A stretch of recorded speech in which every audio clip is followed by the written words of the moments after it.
Karnataka housing ಬೋರ್ಡಲ್ಲಿ ಕುಡುಕರ ಹಾವಳಿ ಜಾಸ್ತಿ. ಎಲ್ಲಾದ್ರೆ ಕುಡಿದು ಬಾಟ್ಲನ್ನ ನೀಟಾಗಿ ಎತ್ಕೊಂಡು ಹೋದ್ರು ಅದು ಪರವಾಗಿಲ್ಲ, ಅದು ಮಾಡ್ತಾ ಇಲ್ಲ, ನೀಟಾಗಿ ಹೊಡೆದಾಗ್ತಾ ಇಲ್ಲ. ದಯವಿಟ್ಟು ಸ್ವಲ್ಪ ಗಮನಿಸಬೇಕು ನಮ್ಮ ಆರಕ್ಷಕರು.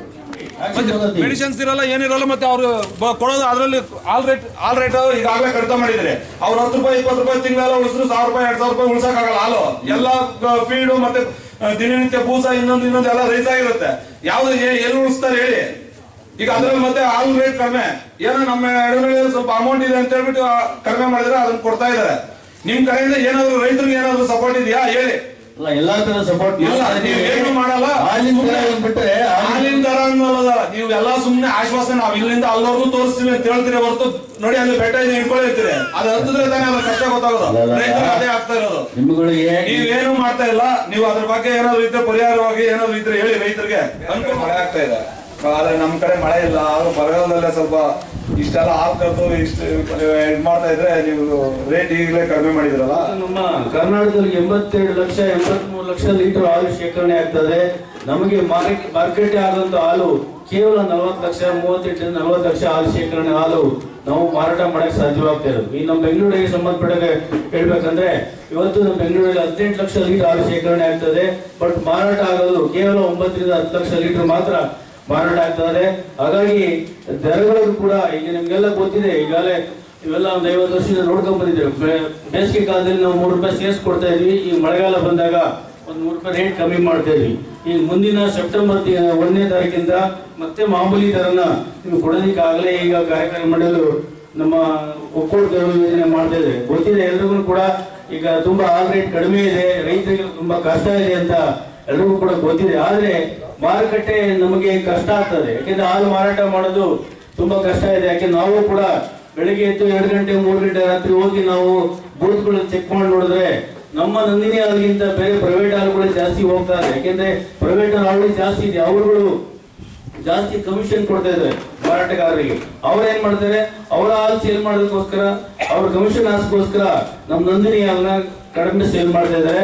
ಆ ಒಂದು ನಿಟ್ಟಿನಲ್ಲಿ ಎಲ್ಲ ನಮ್ಮ ಮಾರಾಟಗಾರರಿಗೆ ಎಲ್ಲರೂ ಕೂಡ ಇನ್ಸೆಂಟಿವ್ ಜಾಸ್ತಿ ಮಾಡಿ ಅವ್ರಿಗೂ ಕೂಡ ಒಂದು ನಮ್ಮ ನಂದಿನಿ ಹಾಲನ್ನ ಹೆಚ್ಚು ಮಾರಾಟ ಮಾಡಕ್ಕೆ ಕ್ರಮಗಳನ್ನ ತೆಗೆದುಕೊಳ್ತಾ ಇದೀವಿ.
ಉತ್ಪಾದಕರ ಸಹಕಾರ ಸಂಘದ ಒಂದು ವತಿಯಿಂದ ಇವತ್ತಿನ ದಿನ ಒಂದು ಒಳ್ಳೆಯ ಒಂದು ಸುಸಜ್ಜಿತವಾದ ಒಂದು ಕಟ್ಟಡವನ್ನು ಕಟ್ಟಿ ಆ ಒಂದು ಉದ್ಘಾಟನೆ ಕಾರ್ಯಕ್ರಮವನ್ನು ಆ ಒಂದು ಸಂಘದ ಅಧ್ಯಕ್ಷರಾದಂಥ ರಮೇಶ್ ರೆಡ್ಡಿ ಅವರು ಮತ್ತು ಈ ಭಾಗದ ಜಿಲ್ಲಾ ಪಂಚಾಯತಿ ಸದಸ್ಯರಾದ ನಾಗೇಶ್ ರೆಡ್ಡಿ ಅವರು, ತಾಲೂಕು ಪಂಚಾಯತಿ ಅಧ್ಯಕ್ಷರು ಮತ್ತು ಎಲ್ಲ ಆಡಳಿತ ಮಂಡಳಿಯವರು ಮತ್ತು ಕೇಶವ ರೆಡ್ಡಿ ಅವರು, ಅನೇಕ ಹಿರಿಯ ಮುಖಂಡರುಗಳು, ಈ ಗ್ರಾಮದಲ್ಲಿರ್ತಕ್ಕಂಥ ಎಲ್ಲ ರೈತ ಬಂಧುಗಳು ಸೇರಿ ಇವತ್ತಿನ ದಿನ ಒಳ್ಳೆಯ ಒಂದು ಕಟ್ಟಡವನ್ನು ನಿರ್ಮಾಣ ಮಾಡಿ ಆ ಒಂದು ಕಟ್ಟಡ ರೈತರಿಗೆ ಒಂದು ಸಮರ್ಪಕವಾಗಿ ಒಂದು ಉಪಯೋಗಕ್ಕೆ ಬರಲಿ ಅಂತ ಮಾಡಿದ್ದಾರೆ. ತುಂಬ ಸಂತೋಷ ಆಗ್ತಿದೆ. ಅದರ ಜೊತೆಯಲ್ಲಿ ಧರ್ಮಸ್ಥಳದ ಗ್ರಾಮಾಭಿವೃದ್ಧಿ ಯೋಜನಾ ಒಂದು ವತಿಯಿಂದ ಮತ್ತು ಪಂಚಾಯತಿ ವತಿಯಿಂದ ಅನೇಕ ಒಂದು ಕಾಮಗಾರಿಗಳ ಒಂದು ಮಾಡ್ತಾನೆ ಇರ್ತಾರೆ. ಅದರಲ್ಲೂ ಕೂಡ ಧರ್ಮಸ್ಥಳದವರು ಇಡೀ ನಮ್ಮ ಎಲ್ಲ ಇಡೀ ರಾಜ್ಯದಲ್ಲಿ ಕೂಡ ನಾನು ಯಾವುದೇ ಒಂದು ಕಟ್ಟಡ ಕಟ್ಟಲಿಕ್ಕೆ ಒಂದು ಸಹಕಾರ ಸಂಘದ ಒಂದು ಹಾಲು ಉತ್ಪಾದಕರು ರೈತರಿಗೆ ಅನುಕೂಲವಾದಂಥ ಕಟ್ಟಡಕ್ಕೆ ಒಂದು ಕೊಡುಗೆಯನ್ನು ನೀಡ್ತಾನೆ ಇರ್ತಾರೆ. ಅವರ ಒಂದು ಆಶೀರ್ವಾದದಿಂದ ಈ ಗ್ರಾಮದಲ್ಲಿ ಎಲ್ಲ ರೈತರು ಕೂಡ ಒಂದು ಒಳ್ಳೆಯ ಒಂದು ಹಾಲನ್ನು ಕರೆದು ಆ ಡೈರಿಯನ್ನು ಅಭಿವೃದ್ಧಿ ಮಾಡಲಿ. ಮತ್ತು ಈಗಾಗಲೇ ಅದು ಉನ್ನತ ಮಟ್ಟದಲ್ಲಿದೆ. ಯಾಕಂದರೆ ಒಂದು ಸಂಸ್ಥೆ ನಡೆಸಬೇಕಾದ್ರೆ ತುಂಬ ಕಷ್ಟ ಬರುತ್ತೆ. ಯಾಕಂದರೆ ಎಲ್ಲ ರಾಜಕೀಯ ಒತ್ತಡಗಳು ಅನೇಕ ಒತ್ತಡಗಳು ಇದ್ದರೂ ಕೂಡ ಒಂದು ಸಹಕಾರ ಸಂಘನ ನಡೆಸ್ತಾ ಇದ್ದಾರೆ. ತುಂಬ ಸಂತೋಷ ಆಗ್ತಾ ಇದೆ. ಮತ್ತು ಅದರಲ್ಲಿ ಲಾಭದಾಯಕವಾದ ಒಂದು ಈಗಾಗಲೇ 9 ಲಕ್ಷಕ್ಕೆ ಮೇಲೆ ಇಟ್ಟಿದ್ದೀವಿ ಅಂತ ಹೇಳ್ತಾ ಇದ್ದಾರೆ. ತುಂಬ ಖುಷಿ ಆಗ್ತಾ ಇದೆ. ಯಾಕಂದರೆ ರೈತರ ಒಂದು ಅನುದಾನವನ್ನು ರೈತರ ಒಂದು ಹಣ ಅದು ರೈತರು ಕಷ್ಟಪಟ್ಟು ಒಂದು ಶೇಖರಣೆ ಮಾಡಿ ಅದನ್ನು ಬೆಳಗ್ಗೆಯಿಂದ ಸಾಯಂಕಾಲದವರೆಗೂ ಅವರು ಬಿಸಿಲು ಮಳೆ ಅನ್ನೋದು ಲೆಕ್ಕಿಸದೆ ಅದನ್ನು ಮಾಡಿ ಬೆಳೆ ಬೆಳೆದು ಆಮೇಲೆ ತೋಟದಲ್ಲೆಲ್ಲ ನಾನು ಬೆಳೆದು ಒಂದು ಹೈನುಗಾರಿಕೆ ಮಾಡಿ ಹಸುಗಳನ್ನ ಕಟ್ಕೊಂಡು ಸಾಕ್ತಾರಲ್ವ, ಆ ಕಷ್ಟ ಅವ್ರಿಗೆ ಗೊತ್ತಿರುತ್ತೆ. ಆ ಒಂದು ಕಷ್ಟದ ಪರಿಹಾರವಾಗಿ ಆ ಒಂದು ಕಷ್ಟದ ಪ್ರತಿಫಲ ಇವತ್ತು ಆ ಗ್ರಾಮದಲ್ಲಿ ಒಂದು ಒಳ್ಳೆಯ ಒಂದು ಕಟ್ಟಡ ಆಗಿದೆ. ಮತ್ತು ಮುಂದೆ ಕೂಡ ರೈತರಿಗೆ ಅನುಕೂಲವಾದಂಥ ಈಗಾಗಲೇ 5 ಲಕ್ಷ ಚಿಲ್ಲರೆ ಏನು ಪಂಚಾಯತಿಯವರು ಕೂಡ ನೀಡಿದ್ದಾರೆ. ಎಲ್ಲ ಸದಸ್ಯರು ನಮ್ಮ ಶ್ರೀನಿವಾಸ ರೆಡ್ಡಿ ಅವರು ಎಲ್ಲರೂ ಸೇರಿ ಕೂಡ ನಾನು ಉಪಾಧ್ಯಕ್ಷರಾದಂಥ ಎಲ್ಲರೂ ಕೂಡ ಸಮ್ಮುಖದಲ್ಲಿ ಗ್ರಾಮ ಪಂಚಾಯತಿ ಸದಸ್ಯರು ಕೂಡ ರೈತರಿಗೆ ಅನುಕೂಲ ಆಗಲಿ ಅಂತ ಏನು 20% ಏನು ನೀಡಬೇಕು ಅದನ್ನು ಕೂಡ ಇವತ್ತಿನ ದಿನ ಚೆಕ್ ಮುಖಾಂತರ ನೀಡಿದರೆ ತುಂಬ ಸಂತೋಷ ಆಗ್ತಾಯಿದೆ. ಯಾವುದೇ ಒಂದು ಇಲಾಖೆಯಲ್ಲಿ ಬರ್ತಕ್ಕಂಥ ಅನುದಾನವನ್ನು ನೇರವಾಗಿ ರೈತರಿಗೆ ತಲುಪಿಸುವಂಥ ಒಂದು ವ್ಯವಸ್ಥೆ ಈ ಗ್ರಾಮದಲ್ಲಿ ನಡೀತಾ ಇದೆ. ಮುಂದೆ ಕೂಡ ನಡೆಸಲಿ. ಈಗಾಗಲೇ ನಮಗೂ ಕೂಡ ಮನವಿ ಕೊಟ್ಟಿದ್ದಾರೆ. ನಾನು ನಾಗೇಶ್ ರೆಡ್ಡಿ ಅವರು ಈ ಭಾಗದ ಜಿಲ್ಲಾ ಪಂಚಾಯತಿ ಸದಸ್ಯರ ಒಂದು ನೇತೃತ್ವದಲ್ಲಿ ಮೇಲೆ ಒಂದು ಕಟ್ಟಡಕ್ಕೆ ನಮಗೂ ಒಂದು ಅನುದಾನ ಕೊಡಿ ಅಂತ ಹೇಳ್ತಾ ಇದ್ದಾರೆ. ನಾನು ಕೂಡ ಈ ಒಂದು ಕ್ರಿಯಾ ಯೋಜನೆಯಲ್ಲಿ ಒಂದು 5 ಲಕ್ಷ ರೂಪಾಯಿ ಅನುದಾನವನ್ನು ನಮ್ಮ ನಾಗೇಶ್ ರೆಡ್ಡಿ ನೇತೃತ್ವದಲ್ಲಿ ನೀಡ್ತೀವಂತ ಈ ಸಂದರ್ಭದಲ್ಲಿ ನಾನು ಈ ಒಂದು ಎಡನಹಳ್ಳಿ ಗ್ರಾಮಸ್ಥರಿಗೆ ನಾನು ಭರವಸೆ ನೀಡ್ತಾ ಇದ್ದೀನಿ. ಇವತ್ತು ಎಡನಹಳ್ಳಿ ಹಾಲು ಉತ್ಪಾದಕರ ಸಹಕಾರ ಸಂಘದ ಒಂದು ಸನ್ಮಾನ ಸಮಾರಂಭ ಇಟ್ಕೊಂಡಿದೆ. ಈ ಸಂಘಕ್ಕೆ ಆಗಮಿಸಿದ ಎಲ್ಲ ನನ್ನ ಗಣ್ಯರಿಗೆ ಪ್ರಥಮವಾಗಿ ಒಂದು ವಂದನೆಗಳು ಹೇಳ್ತಾ ಇದ್ದೀನಿ.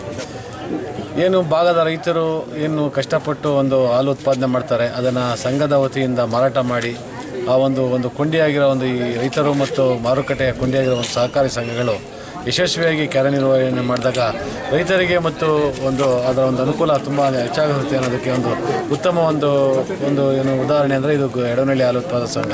ಈ ಥರ ಸುಮಾರು ಸಂಘಗಳು ನಮ್ಮ ತಾಲೂಕಿನಾದ್ಯಂತ ನಡೀತಾ ಇದ್ದಾವೆ, ಇದು ಉತ್ತಮವಾಗಿ ನಡೀತಾ ಇದ್ದಾವೆ. ಆ ನಿಟ್ಟಿನಲ್ಲಿ ಇದು ಕೂಡ ಒಂದು ಉತ್ತಮವಾದ ಹಾಲು ಉತ್ಪಾದಕರ ಸಂಘ. ಇದರ ಅಧ್ಯಕ್ಷರಾಗಿದ್ದ ನಮ್ಮ ಸ್ನೇಹಿತರಾದ YK ರಮೇಶ್ ಅವರು ಈ ನಿಟ್ಟಿನಲ್ಲಿ ಉತ್ತಮವಾಗಿ ಪ್ರಯತ್ನ ಮಾಡಿ ಪ್ರಾಮಾಣಿಕವಾಗಿ ಒಂದು ರೈತರ ಮತ್ತು ಸಂಪರ್ಕ ಇಟ್ಕೊಂಡು ಉತ್ತಮವಾಗಿ ಸಂಘ ನಿರ್ವಹಿಸಿ ಸುಮಾರು 9 ಲಕ್ಷಕ್ಕೂ ಅಧಿಕವಾದ ಲಾಭವನ್ನು ಗಳಿಸಿದ್ದಾರೆ. ಈ ನಿಟ್ಟಿನಲ್ಲಿ ಈಗ ಒಂದು ಸರ್ಕಾರದಿಂದ ಏನು 4 ರೂಪಾಯಿ ಪ್ರೋತ್ಸಾಹ ಧನ ಕೊಡ್ತಾ ಇದ್ದಾರೆ, ಅದೀಗ ಸುಮಾರು 7 ತಿಂಗಳಿಂದ ಸ್ಟಾಪ್ ಆಗಿದೆ. 7 ತಿಂಗಳಿಂದ ಬರ್ತಾ ಇಲ್ಲ. ಈಗ ರೀಸೆಂಟಾಗಿ 2 ತಿಂಗಳು ಕೊಟ್ಟಿದ್ದಾರೆ ಅಂತ. ಈ ನಿಟ್ಟಿನಲ್ಲಿ ಸಹಕಾರಿ ಸಂಘ ನಮ್ಮ ಎಡನಹಳ್ಳಿ ಸಂಘದಿಂದನೂ 1 ರೂಪಾಯಿ ಈಗ ಪ್ರತಿ ಲೀಟರ್ಗೆ 1 ರೂಪಾಯಿ ಅಂತ ಈಗ ಇವರೇ ಸಂಘದಿಂದನೂ ಕೊಡ್ತಾ ಇರ್ತಾರೆ ಲಾಭದ ದುಡ್ಡಲ್ಲಿ. ಯಾಕೆಂದರೆ ಯಾವಾಗ ನಮ್ಮ ರೈತರು ಸುಮಾರು ಈಗ 24 ರೂಪಾಯಿ 25 ರೂಪಾಯಿ 21 ರೂಪಾಯಿ ಆದಾಗ ತುಂಬ ಕಷ್ಟ ಆಗುತ್ತೆ. ಈ ನಿಟ್ಟಿನಲ್ಲಿ 1 ರೂಪಾಯಿ ಪ್ರೋತ್ಸಾಹ ಧನ ಆದ್ರೂ ಅವರಿಗೆ ಏನೋ ಒಂದು ಅನುಕೂಲ ಆದಂಗಾಗುತ್ತೆ. ಈ ಥರ ಒಂದು ಪ್ರಾಮಾಣಿಕವಾದ ಒಂದು ಉಳಿತಾಯ ಮಾಡಿದ್ದಲ್ಲಿ ಇದು ರೈತರಿಗೆ ಅನುಕೂಲ ಆಗಿದೆ. ಈ ಥರ ಮುಂದೆ ಇದೇ ಥರ ಸಂಘ ಈಗ ಏನು ಪಂಚಾಯತಿ ವತಿಯಿಂದ ಎಲ್ಲ ಸದಸ್ಯರು ಸೇರಿ ಪ್ರತಿ ಹಳ್ಳಿಗೆ ಈಗ ನಮ್ಮ ಪಂಚಾಯತಿಯಲ್ಲಿ ಏನು ಪ್ರತಿ ಸಂಘಕ್ಕೆ ಬಕೆಟ್ಗಳು ಮತ್ತು ಮೇವನ್ನು ಕೊಡ್ತಾಯಿದ್ದಾರೆ. ಈ ನಿಟ್ಟಿನಲ್ಲಿ ಗ್ರಾಮ ಪಂಚಾಯತಿ ಎಲ್ಲ ಸದಸ್ಯರು ಒಗ್ಗೂಡಿ ಇದನ್ನ ರೈತರಿಗೆ ಕೊಡಿಸೋದ್ರಲ್ಲಿ ಎಲ್ಲ ನಮ್ಮ ಪಂಚಾಯತ್ ನಿರ್ಲೂರು ಗ್ರಾಮ ಪಂಚಾಯತಿಯ ಎಲ್ಲ ಒಂದು ಸದಸ್ಯರುಗಳು ಭಾಗಿಯಾಗಿದ್ದಾರೆ. ಈ ಗ್ರಾಮದ ಸದಸ್ಯರುಗಳು ಕೂಡ ಇಲ್ಲಿ ಏನು ಉತ್ತಮವಾಗಿ ಕಾರ್ಯನಿರ್ವಹಿಸ್ತಾ ಇದ್ದು ರೈತರಿಗೆ ಅನುಕೂಲಕರವಾಗಿ ಒಂದು ಯೋಜನೆ ಇದು ಪಂಚಾಯತಿ ಕಡೆಯಿಂದ ನಡೀತಾ ಇದೆ. ಇದು ಮುಂದುವರಲಿ ಮತ್ತು ಇದಕ್ಕೆ ಸೊಸೈಟಿ ಕೂಡ ಇದೆ ಮುಂದುವರಲಿ ಅಂತ ಹೇಳೋದಕ್ಕೆ ಸಹಕಾರ ಸಂಘದಿಂದ 1 ರೂಪಾಯಿ ಹಾಲನ್ನು ಕೊಡ್ತಿದ್ದೀವಿ. ಇದೆಲ್ಲ ರೈತರಿಗೆ ಒಳ್ಳೇದಾಗಲಿ ಅಂತ. ಇದುವರೆಗೂ ಎಲ್ಲೂ ರೈತರಿಗೆ ಕೊಟ್ಟಿದ್ದು ನಾವು ನೋಡಲಿಲ್ಲ. ನಮ್ಮ ಪಂಚಾಯತಿ ಕಡೆಯಿಂದ ಯಾವುದೇ ಪಂಚಾಯತಿಯಿಂದಲೂ ಅನುದಾನ. ಇವತ್ತು ಹಾಲಿನ ಡೈರಿಗಳು ಲಾಸ್ ಆಗೋದು ನೋಡ್ತಾ ಇದ್ದೀರಾ, ಆದರೆ ನೀವು 1 ರೂಪಾಯಿ ಎಕ್ಸ್ಟ್ರಾ ರೈತರು ಕೊಡ್ತಾ ಇದ್ದಾರೆ. ಹೇಗೆ ಸಾಧ್ಯ ಆಯ್ತು ಸರ್? ಹೇಗೆ ಮಾಡಿದ್ರಿ? ಏನು ನಿಮ್ಮ ಹಾಲಿನ ಗುಣಮಟ್ಟ ನಾವು ಎಷ್ಟು ಚೆನ್ನಾಗಿ ಕೊಡ್ತೀವೋ ಅಷ್ಟು ನಾವು ಹಾಲು ಸಂಘನೂ ಉತ್ತಮವಾಗಿ ನಡೆಯುತ್ತೆ. ನಮ್ಮ ಹಳ್ಳಿಗಳಲ್ಲಿ ಕೆಲವು ಹಳ್ಳಿಗಳಲ್ಲಿ ನೋಡ್ತೀವಿ ಉತ್ತಮ ಹಾಲು ಬರೋದಿಲ್ಲ.